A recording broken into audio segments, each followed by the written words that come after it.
என் அன்பு பிள்ளைகளே, கொள்கையை தூக்கி கொண்டு போய் பரப்பும் விதை பரப்பும் தூதுவர்கள் போல விடுதலை கனவை பரப்பும் தூதுவர்கள் நீங்கள்.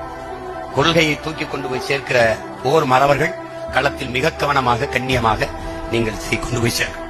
அதுக்கப்புறம் தகவல் தொழில்நுட்பம் இந்த கருத்தை கொண்டு போய் சேர்க்கிற பணியை, இதனாலதான் 2 படையும் ஒன்னா அன்னைக்கு சந்திக்க, தனித்தனியா சந்திக்கணும், ஆனால் அதை விட ஒன்றாகவே சந்தித்து விடலாம் என்று. தகவல் தொழில்நுட்ப பிரிவு நீங்க நல்லா கவனிச்சுக்கணும். சிங்கள ராணுவத்திற்கும் நமக்கும் இருந்த வேறுபாடு, அந்த ராணுவ வீரர்கள் சம்பளத்திற்கு வேலை செய்தார்கள், சண்டையிட வந்தார்கள். நம் வீரர்கள், நம் விடுதலை புலி மறவர்கள் சத்தியத்திற்கு, அவர்கள் கூலிக்கு, இவர்கள் தாயக விடுதலை என்கிற உயர்ந்த கொள்கைக்கு. 2 வேறுபாடு. மற்ற கட்சியில் இருக்கிற தகவல் தொழில்நுட்ப பிரிவுக்கும் நாம் தமிழர் கட்சியில் இருக்கிற இந்த படைப்பிரிவுக்கும் வேறுபாடு.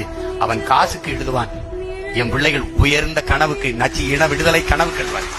அவர்கள் பணத்திற்கு வேலை செய்வார்கள், தாங்கள் பிறந்த இனத்திற்கு வேலை செய்கிற கூட்டம்.